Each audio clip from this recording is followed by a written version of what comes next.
Welcome back, viewers. Once again, we can remind you that you are watching Star TV live from the International Conference Center here in Bijilo. That is the Sadara Karabajara International Conference Center live in Bijilo, where the 15th summit of the OIC is taking place. That is the Organization of Islamic Cooperation, where 57 member states have sent in their delegates to attend and also take part in the discussions that are going to be held here today. And so far the discussions have started, but prior to that there were other discussions that have taken place. That is the senior officials meeting that took place since on the 30th, and then from there we had the Council of Foreign Affairs meeting that also took place 2 or 3 days ago, and then today finally the summit began under the chairmanship today under the chairmanship of His Excellency President Adama Barrow.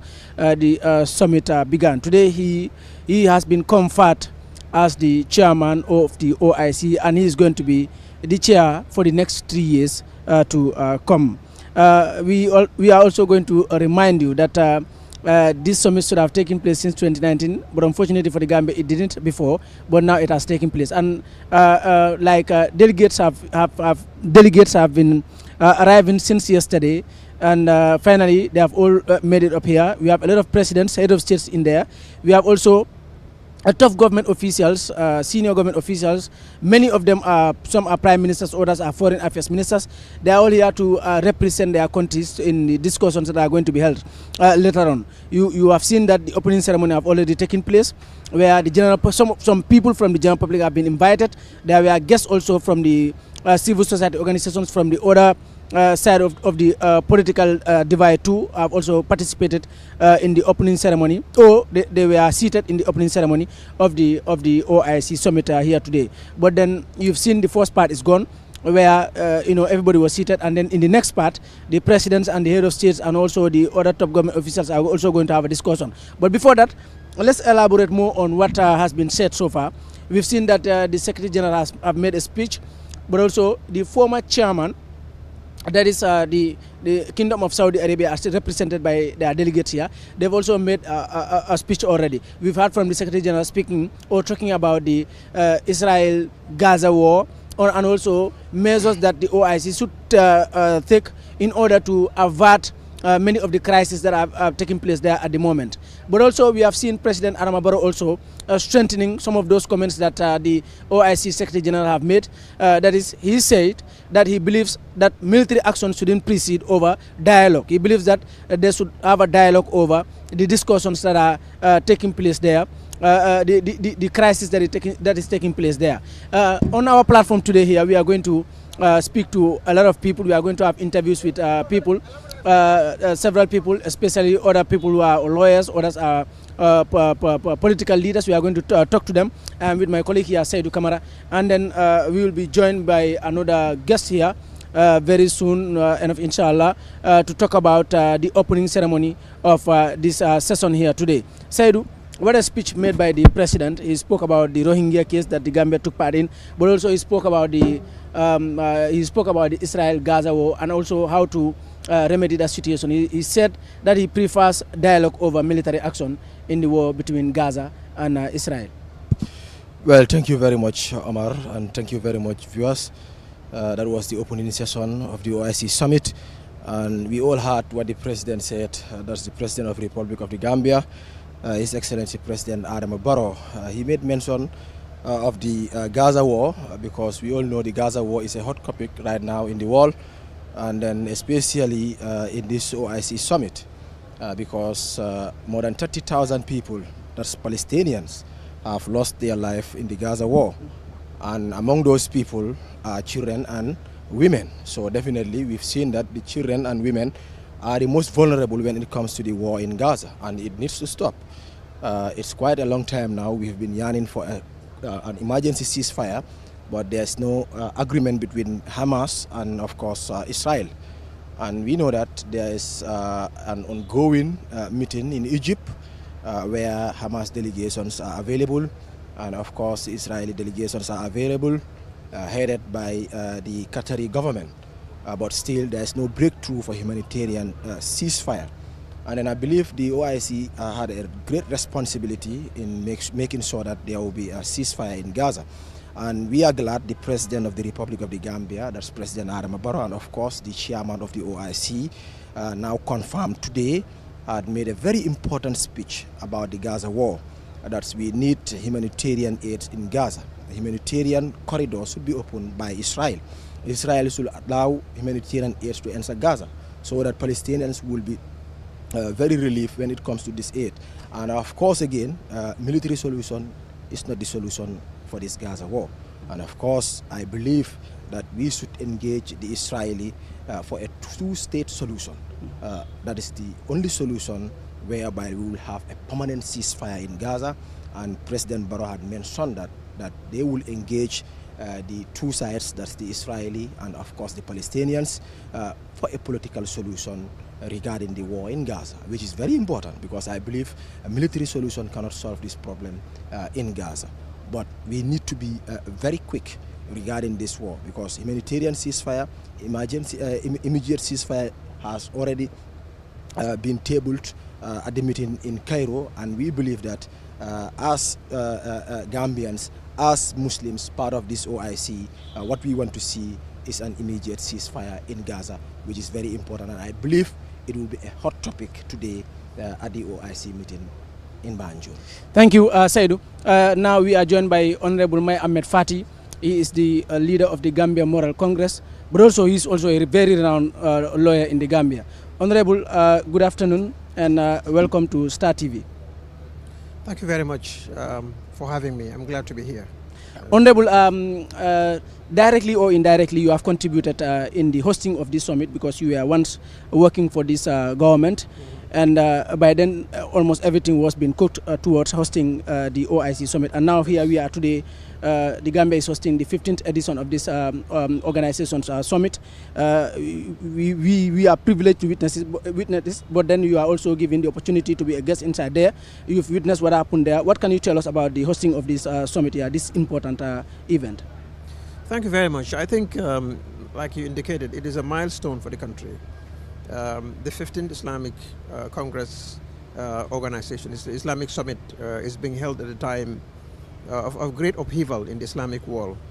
And the Gambia assuming the mantle of leadership, the chairmanship, at such a very critical period in the Ummah's history is indeed a very challenging one, but indeed a very honorable one.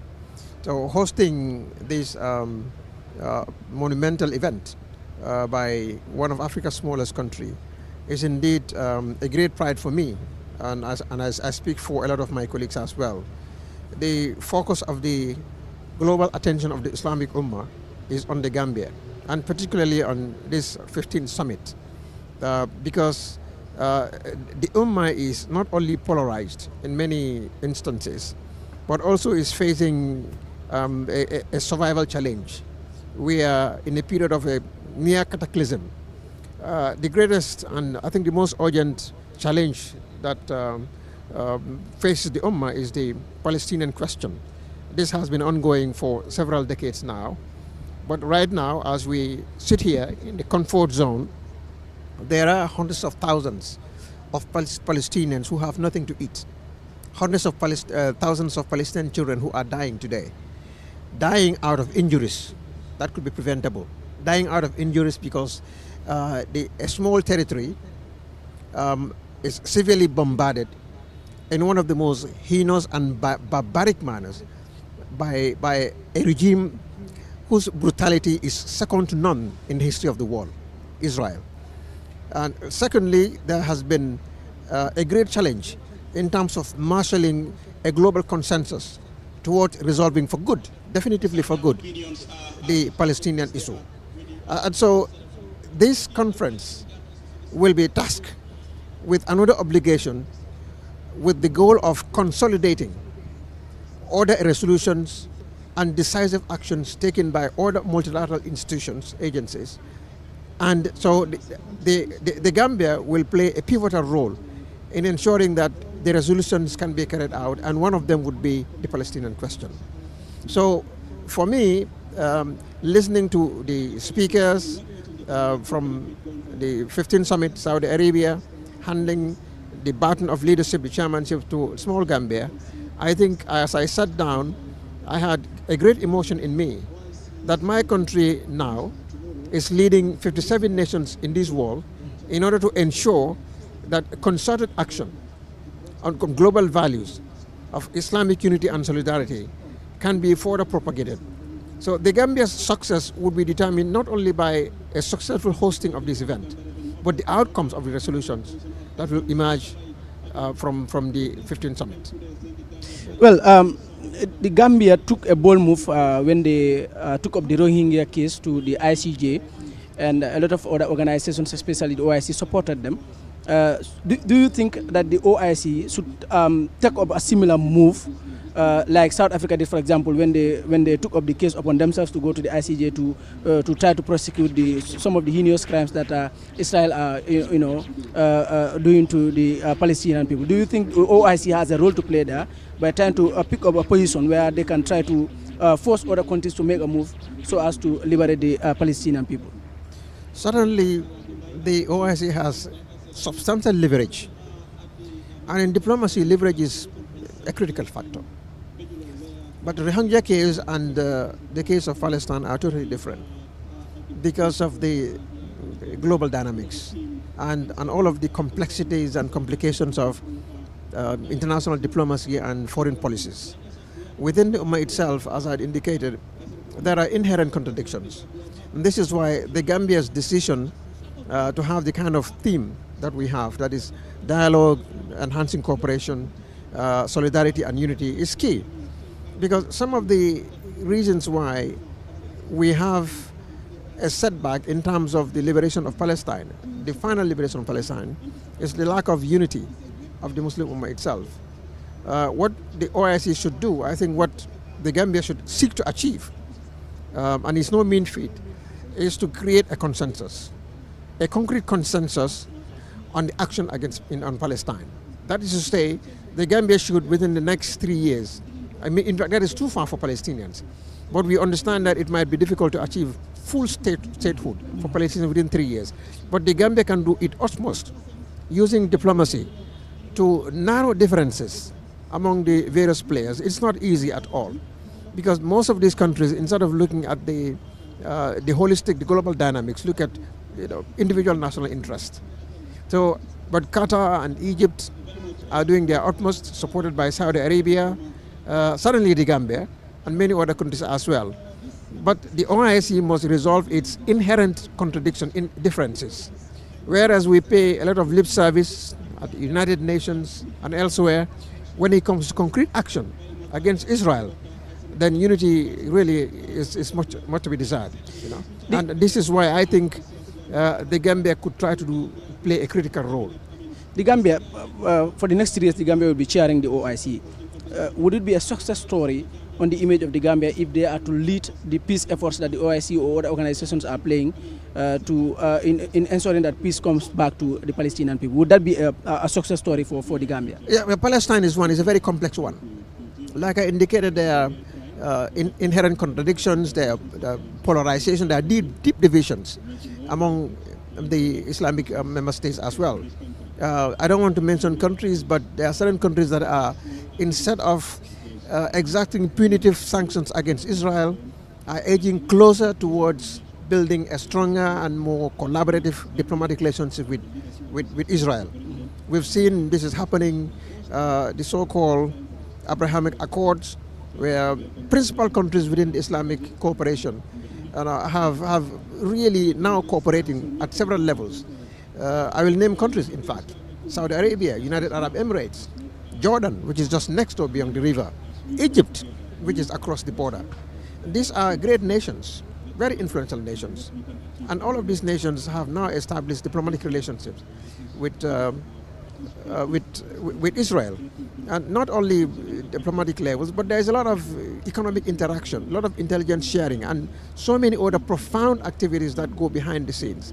And so, the more intense these relationships become, the more it is difficult for them to look at Israel in the face and tell Israel the truth, because national interest comes to the fore.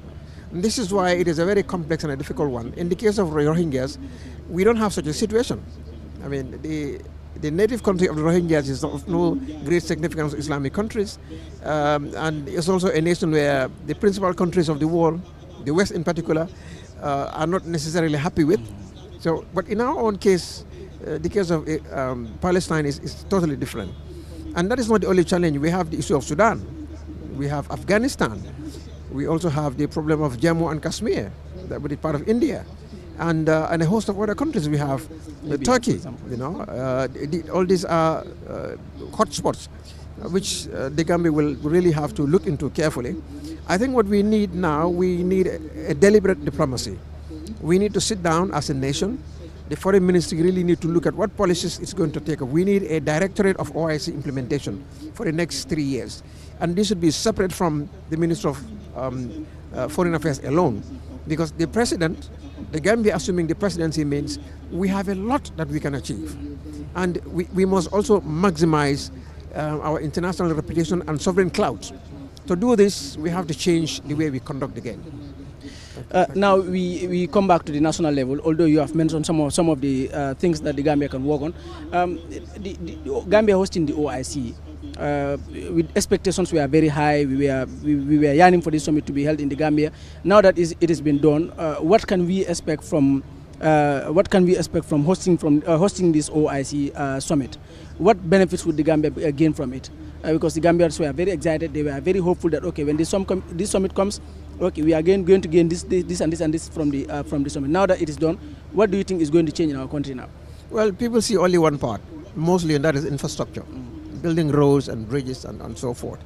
But for the next 3 years, the Gambia is going to be the center. There's going to be a lot of meetings in this country by various agencies and offshoots of the OIC. What the Gambia needs to do is to intensify its diplomatic presence around the world, particularly among the 57 member states of the OIC. What we need to do is to concretize and develop and build greater and closer diplomatic and political relationships with these member countries. The OIC represents, if you'd say, in terms of resources, almost none, second to none. You know, all strategic resources you can think about, they're all present in these 57 countries. What the Gambia can do is to exert substantial political leverage, at the same time economic benefits. And we can do this by improving upon our economic relationships with many of these countries, but also our political relationships. Our everyday presence, our diplomatic representations, we can build a case for the Gambia. And the Gambia can benefit immensely economically and politically from post-OIC summit today. It all depends on how we manage this. This is a huge asset, it's a huge resource. It's a seismic opportunity. The manner in which the Gambia manages it and exploits it will determine the benefits coming from not just infrastructure.